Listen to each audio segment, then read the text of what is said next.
आज तेजस्वी जी का पिताजी का शासन होता, राजद का शासन होता तो शायद 13 किलोमीटर में उनका वैनिटी वैन टूट करके कहीं गिर गया होता। ये मुझसे दोस्ती हो या नहीं हो, मुझसे दुश्मनी करना बहुत मुश्किल काम है। प्रशांत किशोर जी सप्लीमेंट्री पास हैं, वो बेचारे पैदल चलते तो 2-4 गड्ढों में उनका पैर फंस के टांग भी टूट चुकी होती, और अगर ये दोनों नहीं होती तो उसके 10 किलोमीटर बाद उनका अपहरण किसी ने कर लिया होता और मुख्यमंत्री आवास पे सोनिया जी जाकर के डील कर रही होती कि अब राहुल गांधी को अपहरण से छुड़ाने के लिए कितने पैसे देने हों। कि 50 वर्षों के बाद तेजस्वी जी के सुपुत्र ही राष्ट्रीय जनता दल के अध्यक्ष हों। मैं चाहता हूं कि आप एक बार कैमरे पे बता दें कि नीतीश कुमार ही बिहार के मुख्यमंत्री होंगे, क्योंकि सत्ता की चाबी उनके हाथ में होती है। अगर आप नहीं बनाएंगे तो नीतीश कुमार के लिए दरवाजे उधर भी खुले हैं। तेजस्वी यादव जी बहुत दुखी हैं। इतने दिन होने के बावजूद भी उनको मुख्यमंत्री उम्मीदवार कांग्रेस ने घोषित नहीं किया। बेचारे हैरान परेशान हैं। राहुल गांधी जी ने एक बहुत बड़ा मुद्दा तथाकथित उठाया पूरा कि महाराष्ट्र में वोट की गड़बड़ी हुई है, महाराष्ट्र में वोट बढ़े, और जिनके बल पर इन्होंने ये पूरा उठाया था उसने भी 2 दिन पहले माफ़ी मांग लिया कि मुझे सारे डाटा गलत मिले थे। तो लिट्टी चोखा या चिकन मटन? बिहार में चंपारण में तो ताश और कबाब ही चलता है, उसके बाद ही कोई चीज़ का नंबर आता है। तुम्हारी फाइलों में गांव का मौसम गुलाबी है, मगर ये आंकड़े झूठे हैं, ये दावा किताबी है। जब हम बिहार की बात करते हैं तो बदहाली की एक तस्वीर हमारे सामने आती है, चाहे वो पलायन की हो, बाढ़ की हो, बेरोजगारी की हो, छात्रों पर लाठीचार्ज की हो। और इसकी जिम्मेदारी किसकी है, इस पर हम बात करने के लिए बीजेपी के पश्चिम चंपारण के सांसद, बिहार बीजेपी के बड़े नेता, अध्यक्ष रह चुके हैं संजय जायसवाल जी के पास आए हैं। संजय जी, यूपी न्यूज़ में आपका बहुत बहुत स्वागत है। बिहार में चुनाव है, हम तमाम विषयों पर चर्चा करेंगे, लेकिन हम जानना चाहते हैं कि आपकी तैयारी बिहार चुनाव को लेकर कैसी है? भारतीय जनता पार्टी की कोई भी तैयारी कोई चुनाव स्पेसिफिक नहीं होती है। हम लगातार कार्य करने वाले दल हैं, कार्यकर्ता आधारित और संगठन आधारित दल हैं, और 5 साल हम चुनाव के लिए तैयार रहने वाले दल हैं। हमारे यहाँ कोई भी कार्यक्रम चुनाव को लेकर के नहीं होता है। आप भारतीय जनता पार्टी का किसी भी प्रदेश में, देश में पिछली कार्यप्रणाली देख लीजिए। हम लगातार कार्यक्रम करते हैं, अपने कार्यकर्ताओं के साथ सीधे संवाद करते हैं। विगत 1 महीने का भी आप कार्यक्रम देखिएगा तो बिहार में भारतीय जनता पार्टी के वही कार्यक्रम हो रहे हैं जो महाराष्ट्र में हो रहे हैं या फिर मध्य प्रदेश में हो रहे हैं। हमारे कार्यक्रमों में निरंतरता रहती है। हमारे बूथ के जो लेवल के जितने भी वर्कर्स हैं उनको किन कार्यक्रमों में भाग लेना है, उनको कब संपर्क करना है, इसका एक लगातार हमारे यहाँ प्रक्रिया है। उस प्रक्रिया के तहत हम पूरे साल में बूथ स्तर पर भी 18 बार जरूर बूथ के जो हमारे वोटर हैं उनसे किसी ना किसी कारण से संपर्क साधते हैं। इसलिए हमारे लिए चुनाव हमारी सतत प्रक्रिया का हिस्सा है। चुनाव के लिए हमें कुछ अलग से तैयारी करने की आवश्यकता नहीं है। सर, लेकिन इतनी तैयारियों के बाद भी एक सवाल रहता है कि बिहार में बीजेपी के पास आज तक कोई बड़ा चेहरा नहीं रहा जिसको आप लोग सीएम कैंडिडेट प्रपोज कर पाए। इसके पीछे की क्या? भाजपा कार्यकर्ता आधारित दल है। हमारे यहाँ पार्टी जिसको दायित्व देती है वह कार्यकर्ता है।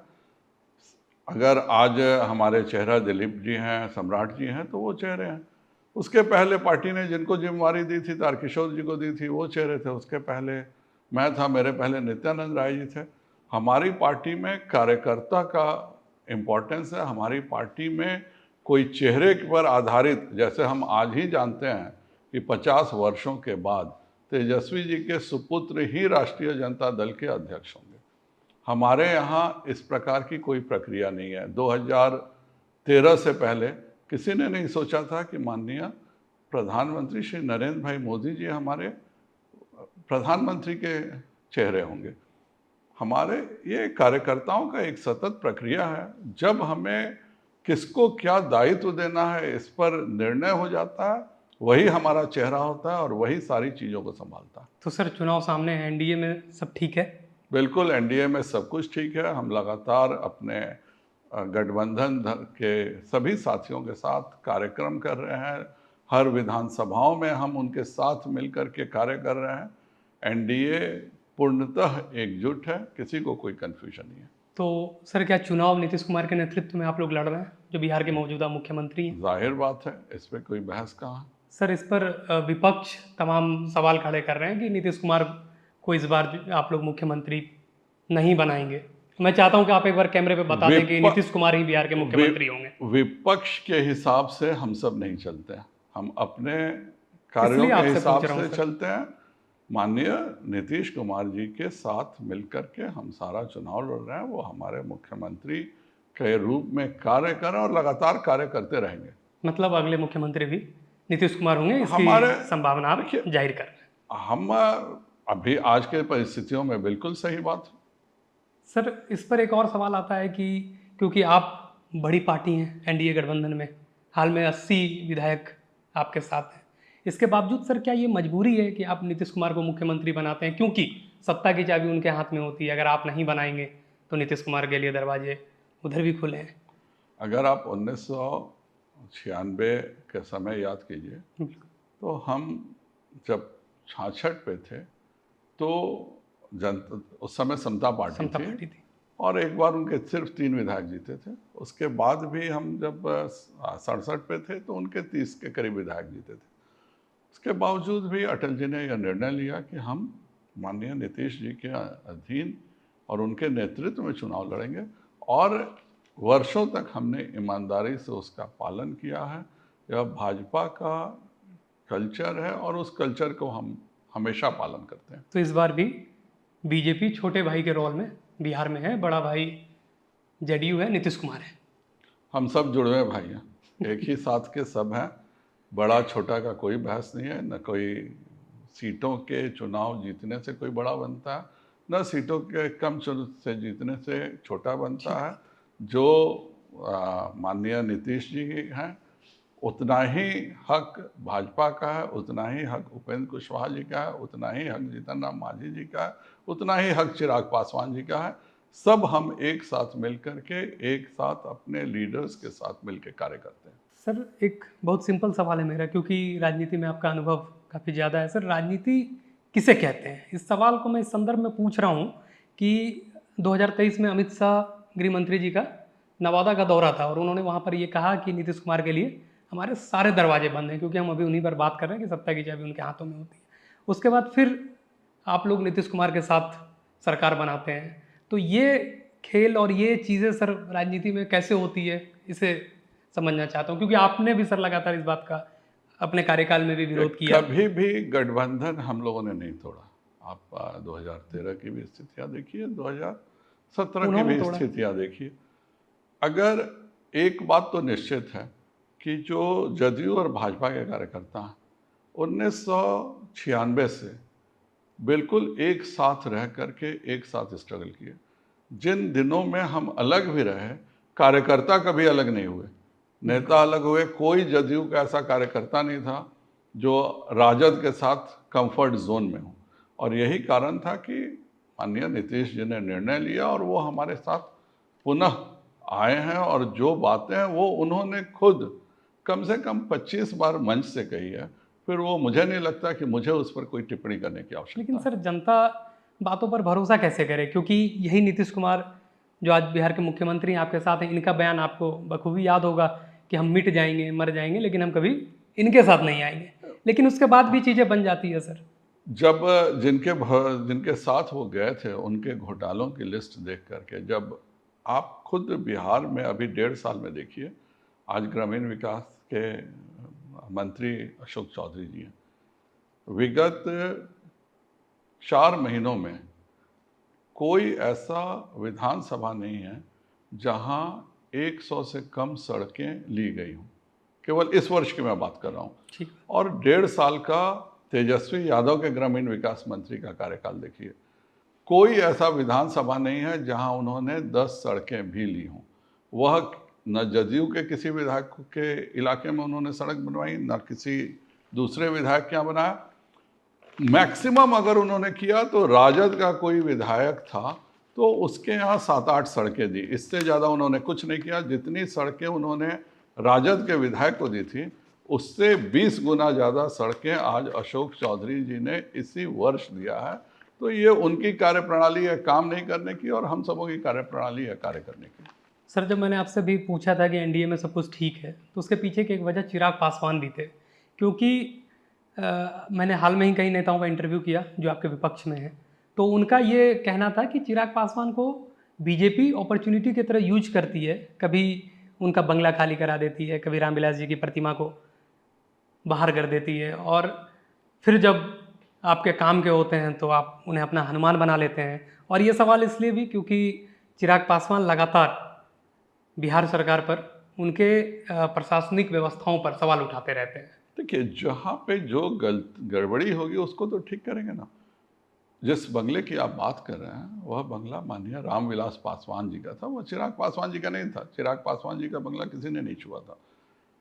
आप केंद्रीय मंत्री रहते हैं, आज भी भाजपा का कोई केंद्रीय मंत्री हटेगा, उसे 3 महीने बाद उसे बंगला छोड़ना पड़ेगा। यह तो सामान्य प्रक्रिया है, इसके लिए कोई अलग से उसकी कहानी बनाने की आवश्यकता नहीं है। विपक्ष ने और सर रामविलास अगर जी के अपमान के हम तौर पर हम विपक्ष के भरोसे राजनीति नहीं करते हैं। जी हम अगर आज सरकार बनाए हुए हैं, अगर हम आज पूर्ण बहुमत की सरकार बिहार में चल रही है, तो यह विपक्ष के भरोसे नहीं चल रही है, यह भाजपा, जदयू और एनडीए गठबंधन के भरोसे चल रही है।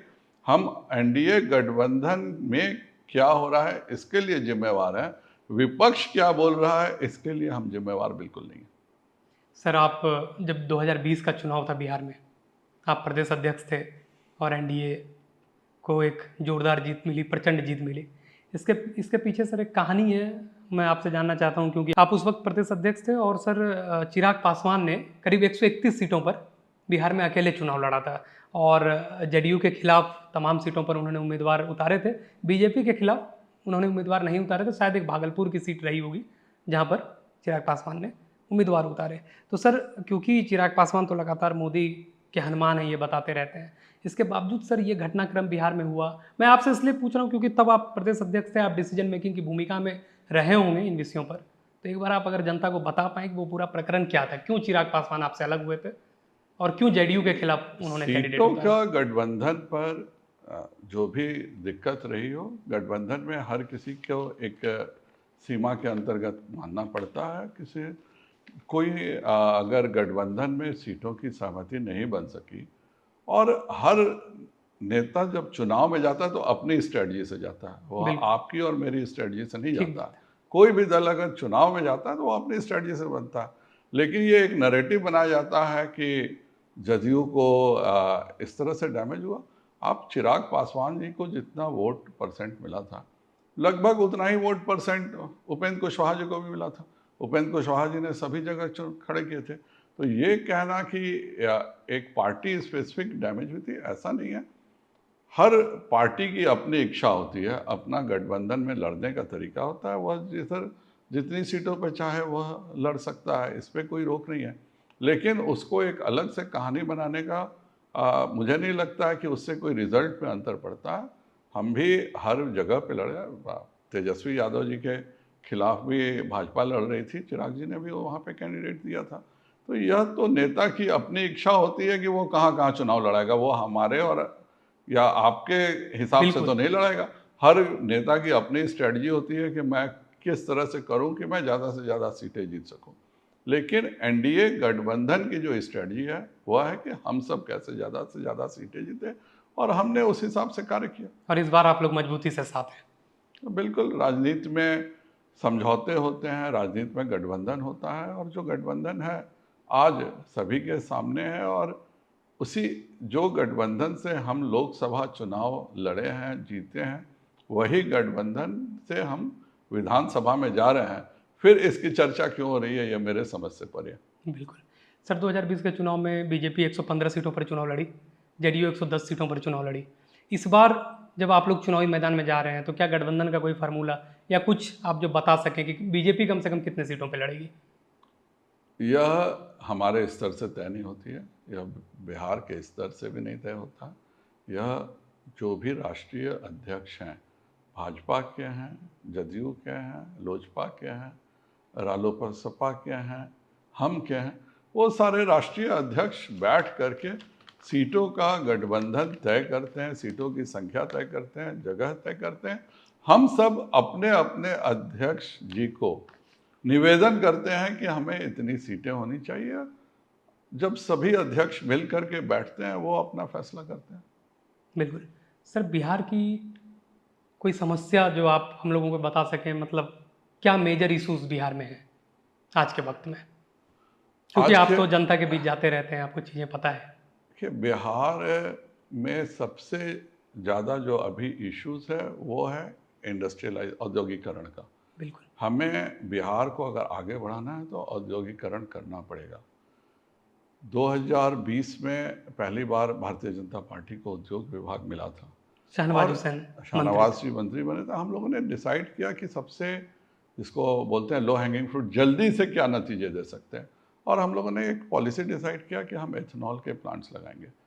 20 के करीब प्लांट्स लगे और उसका नतीजा हुआ कि बिहार के किसान जो 800 से 1000 रुपये में अपना मक्का बेचने पे मजबूर थे, आज उनको घर बैठे 2300 से 2400 रुपये मिल रहे हैं क्विंटल। यह एक बहुत बड़ा, केवल ये फैक्ट्री का परिवर्तन नहीं आया, इन फैक्ट्रियों के लगने से किसानों की पूरी स्थिति बदल गई। और इसमें सबसे बड़ा योगदान माननीय प्रधानमंत्री जी के उस पॉलिसी का है कि हम पेट्रोल में 20% एथेनॉल मिलाएंगे। इसने बिहार के किसानों की इकॉनमी पूरे तौर पे बदल दी। आज पहली बार है कि बिहार को 2 SEZ मिले हैं। एक मेरे लोकसभा क्षेत्र में है, कुमारबाग में, बेतिया में, और दूसरा बक्सर में है। आज माननीय मुख्यमंत्री जी ने 6 नए औद्योगिक इलाकों की घोषणा की है। मुख्यमंत्री जी ने, हम सबों ने मिल करके अपना एनडीए का घोषणा पत्र बनाया था और हमने कहा था कि हम 10 लाख नौकरी और 10 लाख रोजगार देंगे। चुनाव बीत जाने के बाद फिर पुनः हम लोग बैठे, हम लोगों ने निर्णय लिया कि हम 10 लाख नौकरी और 20 लाख रोजगार देंगे। आज मुझे बताते हुए फख्र होता है कि आप उठा के हमारा इलेक्शन मैनिफेस्टो देखिए, जिन जिन बातों का वादा हमने किया था, हम पूर्णतः उस पर खरे उतरे हैं।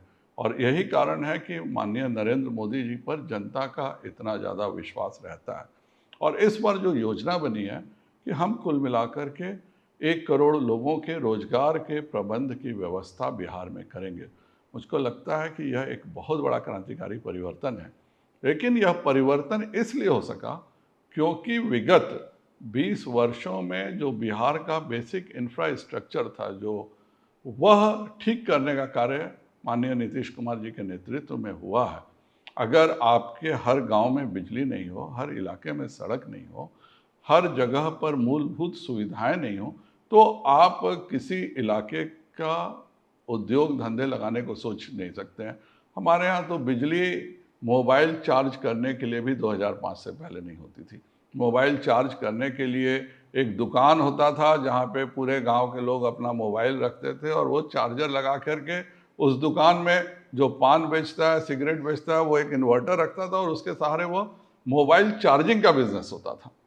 तो वहाँ से स्थिति को आज हम 2025 में जब लाए हैं, जब आज बिहार सड़कों के मामले में अग्रणीय बन चुका है, बिजली के मामले में एक बहुत ही अच्छे सेल्फ सफिशिएंट बन चुके हैं, किसानों को हम आज बिजली दे रहे हैं, हर घर में मूलभूत सुविधाएं हम लोग माननीय प्रधानमंत्री जी के नेतृत्व में दे रहे हैं। तो ये सारी चीज़ें जो बेसिक चीज़ें होती हैं, जो दूसरे प्रदेशों में बहुत वर्षों पहले थी, बिहार में भी कुछ हद तक था, लेकिन 1990 से 2005 का ऐसा कार्यकाल हुआ कि हम पुनः 1947 की स्थिति में पहुंच गए थे। कोई एक भी सड़क नहीं थी, कभी बिजली नहीं था, कोई कानून व्यवस्था नहीं थी। जिस प्रकार से ब्रिटिश राज होता था, उसी प्रकार से हमारे यहाँ बिहार का राज हो गया था। और वहाँ से निकाल कर आज जब हम सारे मूलभूत ज़रूरतों को, जो एक आगे बढ़ने का राज्य होता है, उसकी पूरी कर चुके हैं, तो जाहिर बात है यह औद्योगिकरण में लोगों को स्वरोजगार देने में एक बहुत बड़ा छलांग लगाने का समय है। और अगर हम लोगों ने कहा है कि हम 1 करोड़ लोगों को रोजगार की व्यवस्था देंगे, तो इसका मतलब देंगे। कोई नहीं कह सकता है कि माननीय प्रधानमंत्री जी के, मोदी जी के नेतृत्व में किसी बात का वादा किसी भी राज्य में एनडीए ने किया हो और वह पूरा नहीं हुआ हो। सर, छात्रों पर लाठीचार्ज की खबरें आप पढ़ते हैं? बिहार में ये घटना क्योंकि सर सामने आ रही है बहुत। ये सब बहुत दुखद है। ये सब पुलिस का अपना डिसाइड करती है, किन परिस्थितियों में डिसाइड करती है। यह पुलिस अपना डिसाइड करती है, पर ये चीज़ें बहुत दुखद हैं। लेकिन आप देखिए कि एक झूठा माहौल बनाने का प्रयास किया जाता है। उस समय भी जब बीपीएससी की बात हुई, ये कहा गया प्रश्न पत्र आउट हो गए, ऐसे हो गया, वैसे हो गया, सुप्रीम कोर्ट तक सब लोग गए, कोई एक सबूत नहीं दे सका कि किसी तरह की धांधली या घोटाला हुआ है, और कहीं नहीं हुआ था। मेरा जो लोग भी बीपीएससी में क्लेम कर रहे थे, बीपीएससी का वो प्राइमरी परीक्षा थी। हम कंपटीशन में तो compete करते हैं, नहीं करते हैं, ये तो समझ में आता है, लेकिन अगर क्वालिफाइंग मार्क्स है और हम क्वालिफाइंग मार्क्स भी नहीं पहुंच पाए और ये कहें कि ये धांधली हुआ है, इसका क्या मतलब है? अगर कोई गलत भी होगा तो भी मैं तो क्वालिफाई करूंगा ना। जिन लोगों ने क्वालिफाई नहीं किया वो आंदोलन कर रहे हैं। आप इस लायक ही नहीं हो कि आप 40% मार्क्स, 50% मार्क्स ला सको, और आप कंपटीशन की बात कर रहे हो, और ये पूरा नैरेटिव झूठा निकला। आज भी देखिए तो अब एक नया नैरेटिव बनाया जा रहा है, एसआईआर का इशू बिहार में लाया जा रहा है। एक भी बिहार में व्यक्ति नहीं है जिसको कोई दिक्कत अपने वोटर लिस्ट में रजिस्ट्रेशन में हुआ हो। मैं पूर्ण विश्वास से कहता हूं, और जितने भी नाम अभी मिस्टर राहुल गांधी जो अपनी यात्रा कर रहे थे, जिस महिला को उन्होंने खड़ा किया वो महिला का वोटर लिस्ट में नाम निकल गया, जिस पुरुष को खड़ा किया उसका नाम निकल गया, जिस महिला को मैं नाम नहीं लेना चाहूँगा क्योंकि ये बहुत गलत है कि आप किसी महिला का बिना पूछे उसका फोटो लगा के लोकसभा में आइए, उसने खुद स्वीकार किया कि मैंने अपना गलती से अपना बर्थ डेट गलत भरा था। तो ये फॉल्स नैरेटिव की बात है। अफवाह के सहारे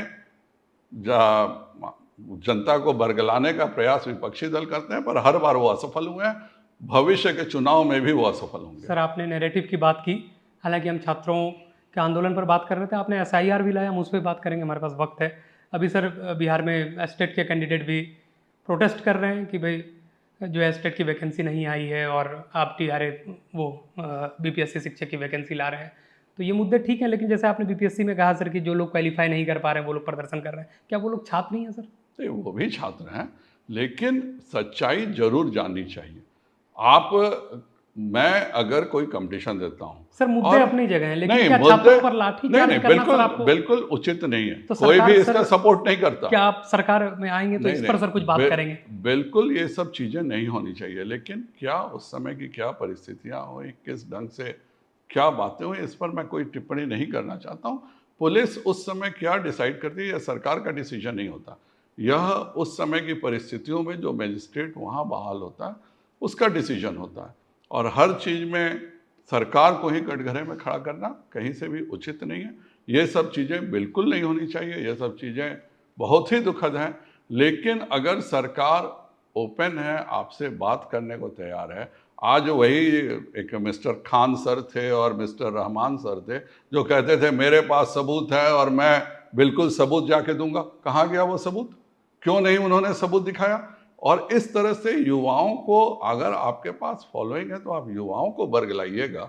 आज प्रश्न उठता है कि आपने बोला था कि आपके पास सबूत है, फिर वो सबूत कैसे गायब हो गया?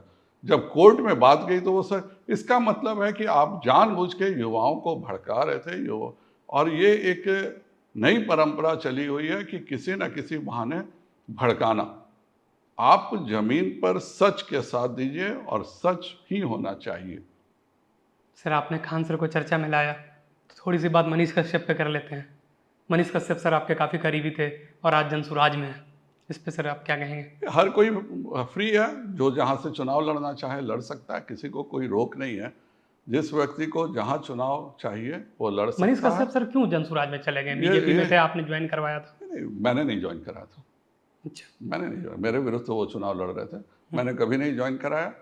लेकिन कोई भाजपा में आता है, हम दिल से उसका साथ आपके देते हैं। साथ उनके संबंध तो अच्छे थे। कोई जाता है तो वो अपनी मर्जी से जाता है। हमारा चनपटिया का सीट सीटिंग सीट है, किसी की अपनी निजी महत्वाकांक्षा कुछ भी हो सकती है। हमारे जो माननीय विधायक हैं, यह हमारे यहाँ निर्णय पार्लियामेंट्री बोर्ड करता है कि किसको कहाँ से टिकट मिलेगा। उनके जाने की क्या वजह रही सर? ये तो वो बताएंगे, मैं तो नहीं बता सकता। भाजपा के कोई भी कार्यकर्ता जाता है तो ये अच्छी बात नहीं है, लेकिन जाने की वजह कौन कहाँ जा रहा है यह तो वही बताएगा। प्रशांत किशोर सर बिहार में लगातार यात्राएं कर रहे हैं, गाँव गाँव गली गली घूम रहे हैं, क्या इम्पैक्ट लगता है? क्या प्रशांत किशोर चुनौती हैं, छोटी चुनौती हैं? नहीं, कोई चुनौती नहीं है प्रशांत किशोर। लड़ाई महागठबंधन से है, बिल्कुल सीधी लड़ाई है। राजनीति में सीधे 1 और 2 की लड़ाई होती है और बिहार में एनडीए बनाम महागठबंधन की लड़ाई है। यह जमीनी हकीकत है। कोई लड़ने को कोशिश कर सकता है। पिछले बार भी 4-4 पार्टियों ने अपना अलग से लड़ा, इस बार भी कोई नई 4 पार्टियां लड़ेंगी या पुरानी पार्टियां लड़ेंगी। लेकिन चुनाव में बिहार में बिल्कुल ही क्लियरिटी है। एक तरफ एनडीए गठबंधन है जिसके साथ विकास है और दूसरे तरफ महागठबंधन है जिसने बिहार को विनाश के अलावा कुछ भी नहीं दिया। प्रशांत किशोर का एक बयान आया था और वो सीधे हमला आप पर था कि संजय जायसवाल आउट हो चुके बैट्समैन हैं। मैं इन मामलों में कोई टिप्पणी नहीं करता। मैं 4 बार से जीता हुआ सांसद हूँ, हर बार जीत रहा हूँ और उनसे ज़्यादा बड़ा व्यक्ति था प्रकाश झा जी थे। उस समय उनकी राजनीति और गंगा जल के कारण 2 बार वो भी हार चुके हैं। समय बताएगा। सोशल मीडिया में अपनी वाहवाही करना और अपना खुद प्रचार करना अलग बात है, ज़मीन पे जनता के बीच कार्य करना अलग बात है। मैं जनता के बीच कार्य करता हूँ और जनता के कार्यों के भरोसे ही हम लोग चुनाव में जाते हैं। हालांकि बिहार में विधानसभा का चुनाव है, लेकिन तेजस्वी यादव ने भी हाल ही में एक बयान दिया कि राहुल गांधी को प्रधानमंत्री बनाएंगे।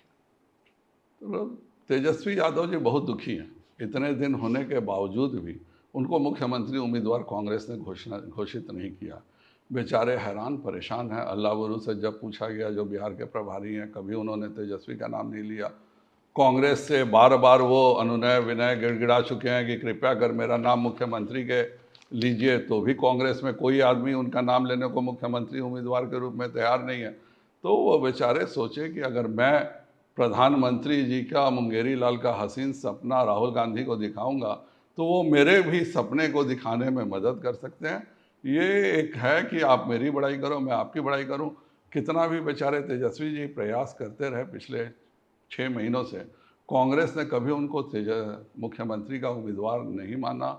हर जगह सीधे रिफ्यूजल हुआ। अब बेचारे उम्मीद कर रहे हैं कि मैं तथाकथित प्रधानमंत्री का उम्मीदवार बना दिया हूं तो कांग्रेस इस बात पर खुश होकर दया करके मेरे को भी मुख्यमंत्री का उम्मीदवार घोषित करे। इसके अलावा और कोई मामला नहीं है। राहुल गांधी बिहार में हैं, यात्राएं कर रहे हैं, 13,000 किलोमीटर की यात्राएं हैं उनकी। क्या लगता है इसका क्या इम्पैक्ट पड़ेगा बिहार चुनाव पर? सबसे बड़ा इम्पैक्ट तो यह है कि राहुल गांधी स्वयं स्वीकार कर रहे हैं कि बिहार की सड़कें इतनी अच्छी हो गई हैं कि वह 13,000 किलोमीटर की यात्रा कर रहे हैं। वरना अगर आज तेजस्वी जी का, पिताजी का शासन होता, राजद का शासन होता, तो शायद 13 किलोमीटर में उनका वैनिटी वैन टूट करके कहीं गिर गया होता और वो बेचारे पैदल चलते तो 2-4 गड्ढों में उनका पैर फंस के टांग भी टूट चुकी होती। और अगर ये दोनों नहीं होती तो उसके 10 किलोमीटर बाद उनका अपहरण किसी ने कर लिया होता और मुख्यमंत्री आवास पे सोनिया जी जा कर के डील कर रही होती कि अब राहुल गांधी को अपहरण से छुड़ाने के लिए कितने पैसे देने होंगे। अभी हाल ही में सर लालू प्रसाद यादव ने अपने बड़े बेटे तेज प्रताप यादव को पार्टी से 6 साल के लिए निष्कासित कर दिया, परिवार से भी अलग कर दिया। इस पर सर आप क्या कहेंगे? क्या ये सब राजनीति है, क्या है? अपना परिवार का मामला देखिए। राजद उनकी प्राइवेट लिमिटेड कंपनी है। राजद कोई दल नहीं है, कोई कार्यकर्ताओं का आधारित दल नहीं है। राजद उनके घर के निजी लोगों की कंपनी है जिसमें वो जो चाहते हैं वो करते हैं। वो उनका, जैसे उनका परिवार है वैसे है। कल को किसी को भी हटाना चाहेंगे हटा लेंगे, जिसको रखना चाहेंगे रख लेंगे। आज हम भी जानते हैं कि भाई 50 वर्ष बाद उनके जो तेजस्वी जी के पुत्र हैं वही राजद के अध्यक्ष बनेंगे। तो ये ऐसे दल हैं जिनमें कार्यकर्ता की एक पैसे की कीमत होती नहीं है। यह केवल अपने परिवार की भलाई के लिए बना हुआ दल है। अभी उनको लगा होगा कि इससे मेरे परिवार का भला नहीं होगा, पहले एक बार तेजस्वी को इस्टेब्लिश कर लेते हैं तब तेज प्रताप को करेंगे। ये तो उनके घर की बात है, तो घर में थोड़ा बहुत होते रहता है ये सब। कल तेजस्वी जी कुछ थोड़ा इस्टेब्लिश हो जाएंगे तो उनका भी हो जाएगा। इसमें राजद कभी इस्टेब्लिश नहीं होगी। राजद का कोई कार्यकर्ता कभी भी कोई महत्वपूर्ण पद पर नहीं रहेगा। उनके परिवार में जो 9 बच्चे हैं, कभी ये बच्चा बनेगा, वो बच्चा निकलेगा, तीसरा बनेगा, चौथा निकलेगा, 5वां बनेगा, छठा निकलेगा और ये 9 बच्चों के बीच में एक रोलेट होते रहेगा। कोई आएगा कोई जाएगा, 9 के बाहर उनकी दुनिया नहीं है। सर आप अभी SIR पर आप बात कर रहे थे। SIR पर सर विपक्ष ये आरोप लगाता है कि भी बिहार चुनाव सामने है, आज चीज़ें आपको याद आ रही है कि फर्जी वोटर हैं, फेक वोटर हैं, हम चीज़ों को ठीक करने जा रहे हैं, लेकिन इसी आधार कार्ड, इसी वोटर कार्ड और इसी प्रोसेस में लोकसभा का चुनाव हुआ था 2024 में और प्रधानमंत्री चुने गए थे। ये बातें सर विपक्ष से भी सामने आती है, तो एसआईआर सर क्यों जरूरी था अभी बिहार चुनाव के पहले? हमें यह जवाब असली तो आपको इलेक्शन कमीशन देगा, हमें किसी बात से कोई दिक्कत नहीं है। राहुल गांधी जी ने एक बहुत बड़ा मुद्दा तथाकथित उठाया पूरा कि महाराष्ट्र में वोट की हाँ, एक गड़बड़ी हुई presentation है, उनका आया था। महाराष्ट्र में वोट बढ़े, और जिनके बल पर इन्होंने ये पूरा उठाया था उसने भी 2 दिन पहले माफ़ी मांग लिया कि मुझे सारे डाटा गलत मिले थे। तो राहुल गांधी जी किसने सर वही ये सब संजय कुमार जो थे, जिनके डेटास को लेकर के राहुल गांधी पूरे देश में घूम रहे थे कि देखिए ये फर्जी वोटर जुड़ गए हैं। बाद में अभी तो उन्होंने ही माफ़ी मांग के एनडीटीवी में एक न्यूज़ चैनल पे इंटरव्यू भी दे दिया उन्होंने कि हमारे से गलती हुई है। लेकिन आप खुद कहते हैं कि गलत नाम जोड़े जाते हैं, आप ही के आह्वान पर। मुझे तो लगता है कि उनका ही आह्वान होगा कि बहुत सारे नाम गलत होते हैं, तो इलेक्शन कमीशन ने एसआईआर किया। आप ही एक तरफ कहते हैं कि गलत हो रहा है, उसके बाद इलेक्शन कमीशन कहता है कि ठीक है मैं एक एक वोटर की जांच करके फ्रेश लिस्ट बनाऊंगा। तो जब फ्रेश लिस्ट बनता है तो फिर आप कहते हैं कि गलत हो रहा है। तो पहले आप तो तय कर लो ना भाई कि अगर नाम फर्जी जुड़ते हैं कि नहीं जुड़ते हैं। अगर नाम जुड़ते हैं तो क्या दिक्कत है? अगर एसआईआर करके प्रत्येक व्यक्ति की जांच होती है और प्रत्येक व्यक्ति का नाम है, जिनके नाम कटे हुए हैं उनके नाम भी बूथ पे डिस्प्ले हो रहे हैं कि भाई किसी के साथ कोई गलती है तो ठीक कर लो। अभी भी उसके लिए 10 दिन का समय मौजूद है। यह केवल कहानी है, असली उनका यह है कि बिहार में इतना 20 वर्षों में विकास हुआ है कि वो विकास को मुद्दा नहीं बना सकते। बिहार में एक सुशासन की सरकार है तो वह शासन को मुद्दा नहीं बना सकते। बिहार में जिस जगह एक भी स्कूल नहीं था, चरवाहा विद्यालय चलते थे और गाय भैंस चराते थे, वहाँ आज प्रत्येक गांव में स्कूल खुल गया, इसलिए शिक्षा को वो मुद्दा नहीं बना सकते। तो जब आप कोई मुद्दा नहीं बना सकते हैं तो मुद्दा आपको बाहर से कोई इम्पोर्ट करना पड़ता है। लड़ाई एनडीए और महागठबंधन में है, उसके बदले लड़ाई महागठबंधन इलेक्शन कमीशन से लड़ रहा है, और यही बताता है कि बिहार में वह चुनाव हार मान चुका। बिल्कुल सर, बात आपके पिताजी की कर लेते हैं, मदन प्रसाद जायसवाल। कैसे याद करेंगे सर आज आप उन्हें? नहीं, मेरे पिताजी हर दुनिया के हर बच्चे के आइडियल उसके पिताजी ही होते हैं। राजनीति में आपके आदर्श? मेरे राजनीति में आदर्श मेरे पिताजी से भी थे, अटल बिहारी वाजपेयी जी थे, और अटल जी को देख करके ही हम लोगों ने राजनीति में आने का किया जब था। मैं पढ़ रहा था वो एक शुरू से ही उनका स्वभाव रहा। वो जब वो मेडिकल कॉलेज में थे, पटना मेडिकल कॉलेज में पहला हड़ताल उन्होंने वहाँ करा। इमरजेंसी के समय, वो तो सरकारी नौकरी में थे, इमरजेंसी के समय कर्पूरी ठाकुर जी मेरे ही नर्सिंग में रात को सोए थे और दिन भर वह घूम रहे थे। उस समय एक केदार पांडे जी की हमारे ज़िले में तूती बोलती थी, तो उन्होंने पता चला कि ये तो डॉक्टर मदन जायसवाल के नर्सिंग होम में मरीज बन के सोए रहता है, और दिन में उसने 2 दिन कार्यक्रम करके चले गए वो। तो उनका ट्रांसफ़र जमशेदपुर से 6 घंटे दूर 3 नदी पार करके कर दिया गया। उन्होंने निर्णय किया, उसके पहले मेरे परिवार में मेरे चाचा जी जनसंघ से लगातार चुनाव लड़ते थे, तो उन्होंने भी निर्णय किया कि अब मैं इस्तीफ़ा देकर राजनीति में आऊँगा, और वो इस्तीफ़ा देकर राजनीति में आए। सर, क्या ये बात सच है कि लालू यादव ने आपके पिताजी पर लाठीचार्ज करवाया था? एक बार की है, बेतिया में एक सागर पोखरा मंदिर है, और वहाँ पर हर साल छठ की पूजा होती थी। उस पूरे जगह को कुछ लोगों ने कैप्चर कर लिया था और कहा कि सागर पोखरा में छठ पूजा नहीं होने देंगे, और उसके विरोध में पिताजी वहाँ गए कि ये हर वर्ष सागर पोखरा में छठ की पूजा होती है और इस वर्ष होगी। तो लाठीचार्ज उन्होंने किया, और जाहिर बात है कि भाजपा के विधायक के नाते उनकी जिम्मेवारी थी कि किसी प्रकार का अगर कोई गलत हो रहा है तो उसका विरोध करना। आज मैं 4 बार से सांसद हूं। विपक्ष पर जैसे परिवारवाद का आरोप लगता है, तो यही आरोप सर बीजेपी पर लगता है, क्या यही आरोप आप पर लगेगा?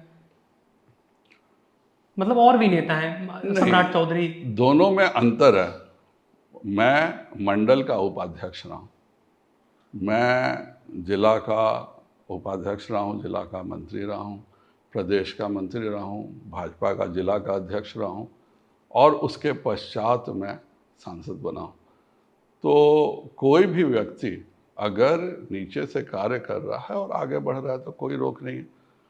लेकिन अगर आपको इसलिए कोई सत्ता मिलती है कि आप इनके बेटे हैं, आज तक तेजस्वी जी का विधायक बनने से पहले राजद में क्या कंट्रीब्यूशन, उन्होंने सीधे विधायक बने। राहुल गांधी का आज भी कांग्रेस में क्या कंट्रीब्यूशन है?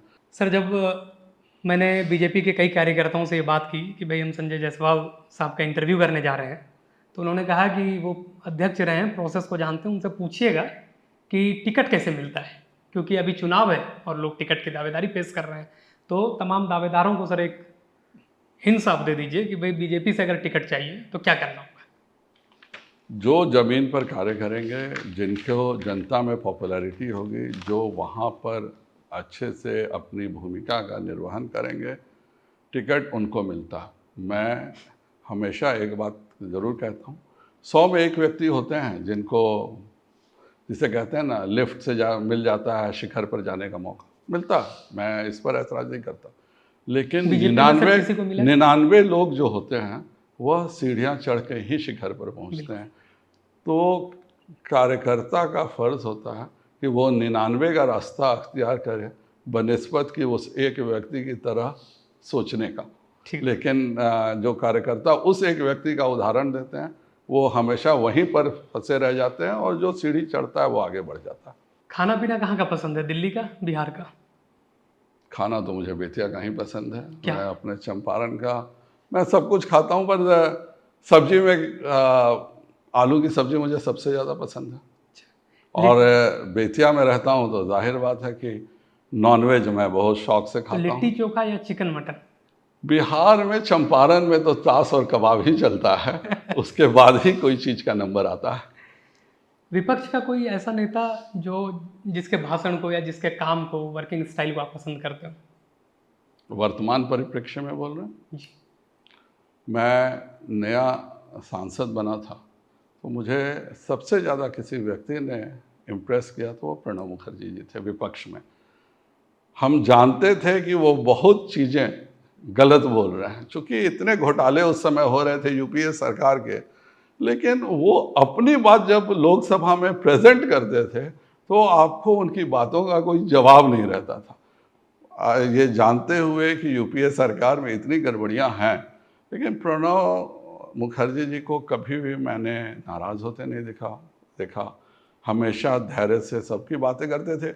और ये अपनी पार्टी को कैसे डिफेंड किया जाता है, ये प्रणब मुखर्जी जी इसके बहुत बड़े उदाहरण थे। सब कुछ होते हुए, कितने घोटाले हो रहे हैं, उसके बाद भी जब वो उठते थे और अपनी बातों को डिफेंड करते थे तो मुझे लगता है कि वो एक लाजवाब शैली थी उनकी। और इसी बात को अगर बिहार के परिप्रेक्ष्य में कही जाए?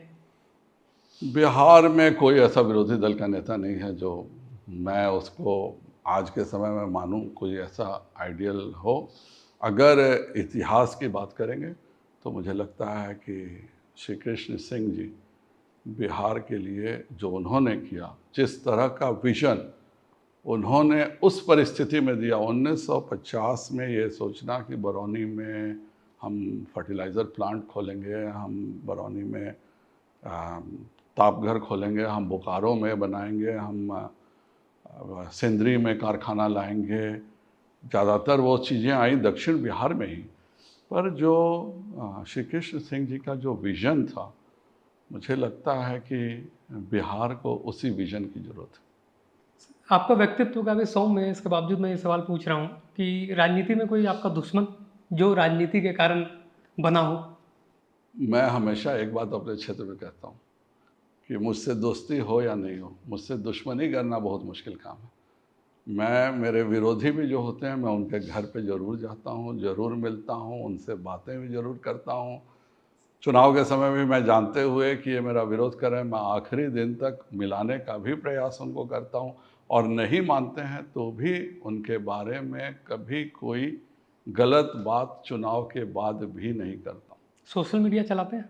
हाँ बिल्कुल, मैं स्वयं लिखता हूँ। अगर रूटीन छोड़ दीजिए क्यों मैं गया, मैं खाना खाया, मैं इस बिल्कुल, कार्यक्रम में बिल्कुल। रहा, ये लिखने का काम तो मेरे स्टाफ करते हैं। लेकिन जब कोई आर्टिकल लिखना हो तो मैं जीवन में मेरे सोशल मीडिया पे कभी किसी दूसरे व्यक्ति ने जीवन में आर्टिकल नहीं लिखा है। मेरे दिमाग में जो चलता है और जब फुर्सत होती है तो मैं लिखना पसंद करता हूँ। आपने इस बात का जिक्र कर लिया है तो प्रशांत किशोर का एक बयान में सुन रहा था जब उन्होंने इस पर कहा भी था कि संजय जायसवाल खुद से अपना सोशल मीडिया नहीं चलाते हैं, खुद से नहीं लिखते हैं, लिखने के लिए लोग रख रखे हैं। खैर, प्रशांत किशोर जी सप्लीमेंट्री पास हैं और मैं पटना मेडिकल कॉलेज का डॉक्टर हूँ, तो मुझे उनसे गाइड लेने की इन सब चीज़ों में ज़रूरत नहीं। तो एक आखिरी सवाल पूछ रहा हूँ, डक मत कीजिएगा। व्हाट्सअप चलाते हैं? आपने भी कहा सोशल मीडिया चलाते हैं। व्हाट्सएप नहीं चलाता हूँ मैं। सोशल मीडिया पे किसी को ब्लॉक किया आपने? नहीं, क्योंकि मैं सोशल मीडिया को मानता हूँ आपके अपनी बात रखने का वो जगह है। मैं कभी नहीं देखता कि कोई क्या मेरे ऊपर टिप्पणी कर रहा, ये मेरे स्वभाव में नहीं है, इसलिए मुझे ब्लॉक, जब मैं कभी देखूंगा ही नहीं कि कोई मेरे ऊपर क्या टिप्पणी कर रहा है। सोशल मीडिया किसी भी, चाहे आप राजनीतिक हो, चाहे आप किसी भी कार्य में, अगर आप सोशल मीडिया का प्रयोग करते हैं तो सोशल मीडिया आपको अपनी बात रखने का माध्यम होना चाहिए। किसी दूसरे के बारे में कुछ भी लिख करके, कुछ बकवास कह के आप कभी आगे नहीं बढ़ सकते हैं। मैं जो युवा सोशल मीडिया से जुड़े हैं उनसे भी कहूँगा, हमेशा अपनी लंबी लकीर खींचिए। कौन क्या बोल रहा है, अगर आप इसमें उलझे तो आप इसी में फंस के रह जाएंगे। सोशल मीडिया आपके जीवन का 30 मिनट का पार्ट होना चाहिए।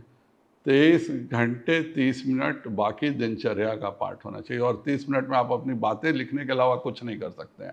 अगर आप इस चक्कर में रह गए कि आपको क्या लाइक्स मिलता है, क्या कमेंट्स मिलता है, तो आप इसी चक्कर में उलझ के रह जाएंगे। आप जीवन में आगे नहीं बढ़ पाएंगे, क्योंकि मैं खुद देखता हूँ कि ये इतना एडिक्टिव है, जिसका मैं ट्रैवल अगर कर रहा हूँ तो मैं स्वयं उलझ के रह जाता हूँ।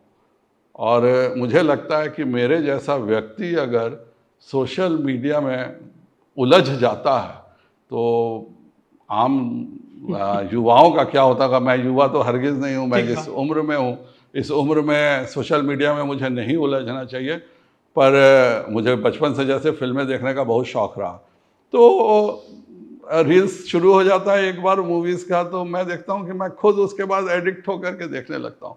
बाद में मेरे को गिल्ट कॉन्शियस होता है और मुझे लगता है कि मैंने इतना महत्वपूर्ण जीवन का समय ख़राब किया आप एंजॉय करने के लिए देख रहे हैं। लेकिन मेरा वो सब चीज़ें ट्रैवलिंग के दरमियान ही रहता है, मेरे रूटीन कार्य में वो हस्तक्षेप नहीं करता। बहुत बहुत धन्यवाद संजय जी एबीपी लाइव से बात करने के लिए, और चुनाव के बाद हम फिर संजय जी से बात करेंगे। चुनाव के बाद एनडीए कौन सी नई कहानी लिखेगी, इस पर हम संजय जी से चर्चा करेंगे। और अगर आपके मन में कोई और सवाल हो चुनाव के बाद संजय जी से पूछे जा सकते हो तो आप कमेंट बॉक्स में ज़रूर बताइएगा। धन्यवाद।